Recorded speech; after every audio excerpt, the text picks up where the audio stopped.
अखिलेश यादव जी का तहे दिल से शुक्रिया अदा करना चाहता हूं, उनका, उनके साथियों का, जो उन्होंने आज इतनी गर्मजोशी के साथ हमारा स्वागत किया, हम लोगों को मिलने का समय दिया।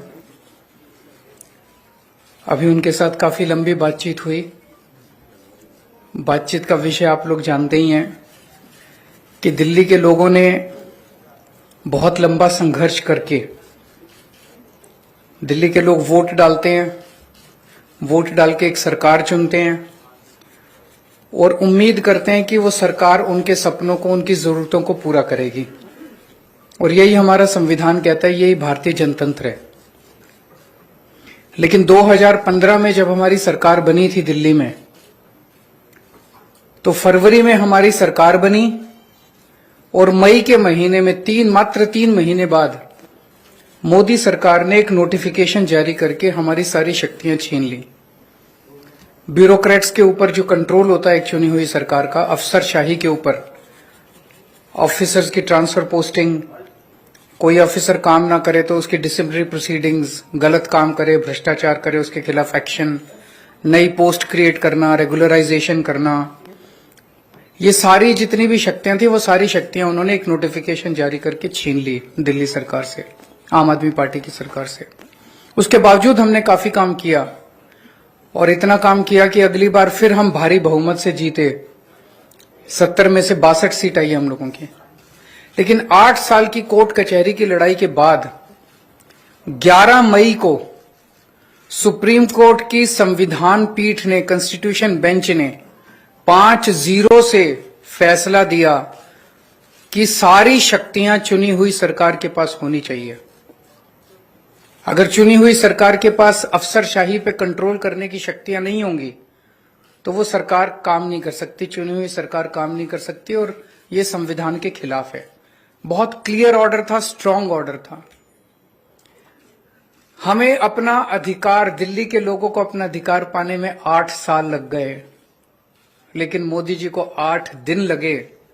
11 मई को सुप्रीम कोर्ट का ऑर्डर आया और 19 मई को प्रधानमंत्री जी ने अध्यादेश पारित करके सुप्रीम कोर्ट के ऑर्डर को कैंसिल कर दिया, पलट दिया। 19 मई को क्यों किया? 19 मई की शाम को 5 बजे सुप्रीम कोर्ट बंद हो गया, वेकेशन हो गई सुप्रीम कोर्ट की। 5 बजे वेकेशन हुई, रात को 10 बजे रात के अंधेरे में मोदी सरकार ने अध्यादेश जारी करके सुप्रीम कोर्ट का ऑर्डर कैंसिल कर दिया। यही दिखाता है कि उनके दिल में काला था। अगर वो 2 दिन पहले सुप्रीम कोर्ट का वो अध्यादेश जारी करते, हम सुप्रीम कोर्ट से जाके स्टे ले आते। लेकिन अब सुप्रीम कोर्ट बंद है, तो अभी हमें महीना भर रुकना पड़ेगा। जब सुप्रीम कोर्ट खुलेगा हम सुप्रीम कोर्ट भी जाएंगे। लेकिन ये अध्यादेश जब संसद के अंदर आएगा, तो संसद में, लोकसभा में तो बीजेपी की मेजॉरिटी है, लेकिन राज्यसभा के अंदर बीजेपी के मेजॉरिटी नहीं है। 238 में से 93 केवल बीजेपी के हैं। तो अगर सारी नॉन बीजेपी पार्टियां मिल जाएं तो इस अध्यादेश को हराया जा सकता है, इसे गिराया जा सकता है।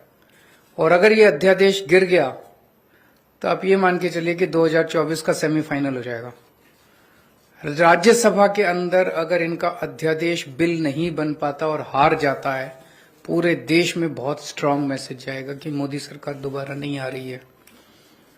मेरी अभी इसमें काफी विस्तार से चर्चा हुई माननीय अखिलेश जी से, और मैं तहे दिल से उनका शुक्रिया अदा करता हूं। दिल्ली के लोगों की तरफ से, दिल्ली के 2 करोड़ लोगों की तरफ से अखिलेश जी का और उनकी समाजवादी पार्टी का मैं शुक्रिया अदा करता हूं कि उन्होंने हमें पूरा आश्वासन दिया है कि राज्यसभा के अंदर जब आएगा तो पूरे समर्थन करेंगे दिल्ली वालों का और इसका विरोध करेंगे। मैं अब अखिलेश जी से रिक्वेस्ट करूंगा कि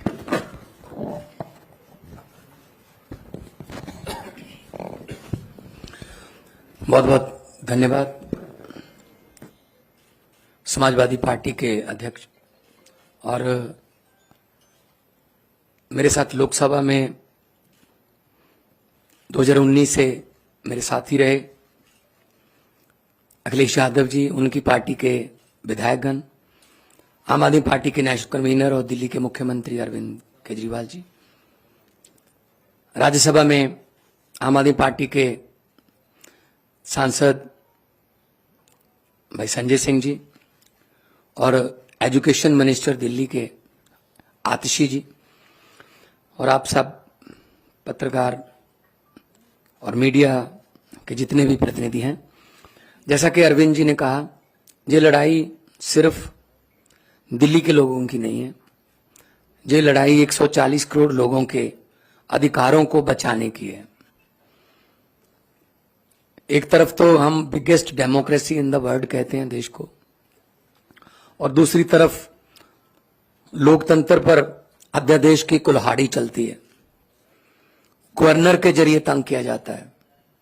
अगर इनकी सरकार बीजेपी की किसी राज्य में इलेक्शन से ना बने तो ये बाई इलेक्शन से बना लेते हैं। उनके 30-40 खरीद लो, बाई इलेक्शन करा लो, सुबह सुबह 3 बजे उठाओ गवर्नर को, ओथ लो, उसके बाद देखते रहो क्या होता है। ये आदत पड़ गई है इनको, ऐसा कई बार कर चुके हैं ये। और गवर्नर्स को ऑर्डर है, अगर 2-3 दिन उन्होंने चुनी हुई सरकार को तंग नहीं किया तो फिर फोन आता है कि आपको किसके लिए भेजा है वहां पे, आप तंग क्यों नहीं कर रहे इलेक्टेड गवर्नमेंट को। तो इलेक्टेड और सिलेक्टेड में फर्क जो है वो देश को करना है। दिल्ली के लोग भी उसी तरह से वोट डालते हैं जैसे यूपी के डालते हैं, पंजाब के डालते हैं। दिल्ली के लोगों, दिल्ली के मंत्री भी वही संविधान की ओथ लेते हैं, दिल्ली के मंत्री, दिल्ली के मुख्यमंत्री वही संविधान को फॉलो करते हैं। पंजाब में भी वही होता है। और दिल्ली देश का दिल है, वहां दिल्ली में मूल निवासी जो है दिल्ली में पूरे देश के हैं। यूपी से बहुत से लोग हैं दिल्ली में, पंजाबी बहुत हैं दिल्ली में, कर्नाटका से बहुत लोग हैं दिल्ली में, महाराष्ट्र से हैं, आंध्रा से हैं, उड़ीसा से, बंगाल से, देश के हर हिस्से से लोग दिल्ली में रहते हैं। तो इसका मतलब इन्होंने पूरे देश पर कुल्हाड़ी चलाई है। चलो ये तो एलजी कर रखा है कि फुल स्टेट नहीं है, एलजी वहां पे सरकार रहेगी। फुल स्टेट को कौन सा काम करने देते हैं। मैं अपनी एग्जांपल देता हूं, पंजाब में 117 में से 92 हमारे विधायक हैं, और हमने इस बार बजट सेशन बुलाने के लिए राज्यपाल को पत्र लिखा। उन्होंने कहा जी मैं बजट सेशन बुलाने के लिए आपको इजाजत नहीं दूंगा, पहले आप मेरा ये काम करिए, ये काम करिए। तो हम सुप्रीम कोर्ट गए, सुप्रीम कोर्ट ने कहा कि आपको बजट सेशन बुलाने के लिए इजाजत देनी पड़ेगी। उसके बाद कहा राज्यपाल ने कि जो भाषण मुझे लिख के दिया है, जो विधानसभा में पढ़ना होता है, कहता उसमें मैं माई गवर्नमेंट नहीं कहूंगा। तो जी हम फिर सुप्रीम कोर्ट गए जी, तो सुप्रीम कोर्ट ने कहा you have to read it word by word. मतलब अगर राज्यपाल ये कह रहा है किसी स्टेट का कि ये मेरी गवर्नमेंट नहीं है, तो किसकी गवर्नमेंट है फिर पंजाब में। ये राज्य भवन जो है ये बीजेपी के हेडक्वार्टर बन चुके, और जो राज्यपाल हैं नॉन बीजेपी स्टेट्स के वो स्टार कैंपेनर बन गए हैं बीजेपी के। तो ऐसा पहले अखिलेश जी, उनकी सरकारें भी झेल चुकी हैं। ऐसा किसी भी प्रदेश के लिए अध्यादेश आ सकता है कि जी बस आप खत्म, हम शुरू। तो ये लोकतंत्र कहां गया। अभी अमेरिका के जो व्हाइट हाउस के एक बुला रहे थे, वो कह रहे थे भारत में लोकतंत्र जीवित है। वो व्हाइट हाउस से कह रहे थे, यहां बुलाने की जरूरत है उनको। जिस दिन ट्रंप जी आए थे, उनकी पत्नी ने कहा मैंने दिल्ली के स्कूल देखने हैं, सरकारी स्कूल। तब स्कूल कौन से दिखाए गए, केजरीवाल वाले, एमसीडी वाले नहीं दिखाए गए, क्योंकि उनको पता था क्या हाल चाल। तो ऐसे मतलब आप सबको साथ लेके चलिए, सबका साथ सबका विकास। जो जहां चुना गया है उसकी साथ दो। सेंट्रल सरकार के पास शक्तियां हैं, वो राज्यों के अधिकार क्यों छीन रहे हैं। हमारा आरडीएफ का पैसा नहीं दिया अभी तक, हमारा जीएसटी रोक रखा है अभी तक, हमारा नेशनल हेल्थ मिशन का पैसा रोक लेते हैं। हम ये पैसे नहीं देंगे, ये नहीं देंगे, ये नहीं देंगे। ये सरकारें चलती हैं ऐसे क्या। तो ये बहुत ही फेडरल स्ट्रक्चर के लिए बहुत खतरनाक है।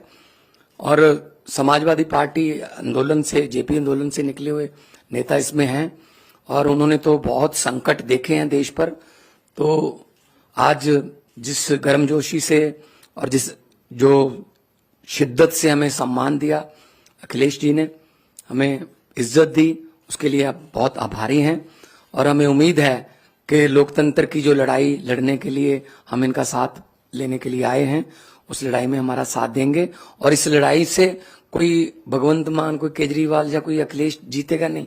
इस लड़ाई में जीतेगा तो देश की 140 करोड़ जनता जीतेगी। जी अखिलेश भाई।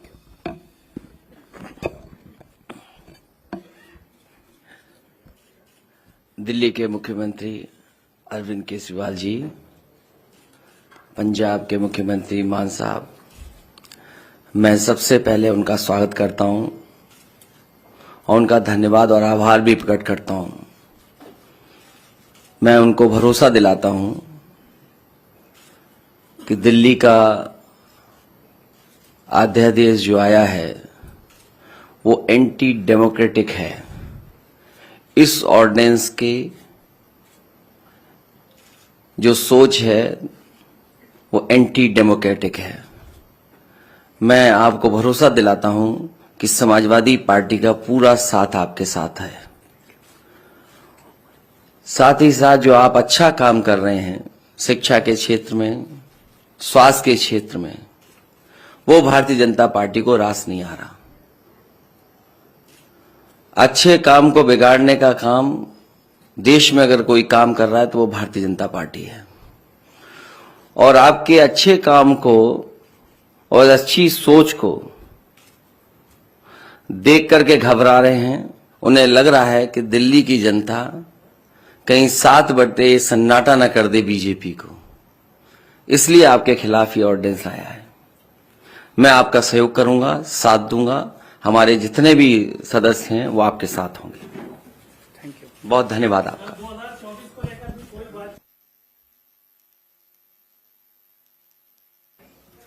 आज उसके बारे में कोई बातचीत नहीं हुई। आज हमारी इस अध्यादेश के बारे में बातचीत हुई। बाकी हम सब लोग साथ हैं।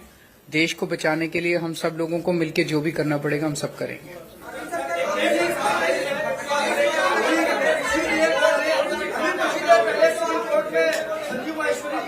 अभी अरविंद सर, आपसे एक सवाल है कि कानून व्यवस्था को लेकर ये सवाल है कि थोड़ी देर पहले ही कोर्ट में एक हत्या हो गई है, 2 लोगों की उसमें जान दे दी गई है। इसके पहले आप मत पूछिए, आप आपसे मत पूछिए। देखिए, आप भी वही पूछ रहे हैं, आप भी वही पूछ रहे हैं। अगर समाजवादी पार्टी कुछ कह देगी तो कहेंगे कि समाजवादियों ने मरवा दिया। बहुत धन्यवाद आपका। ये बात आप समझते हो, इसलिए मुझे बोलना नहीं है। आइए।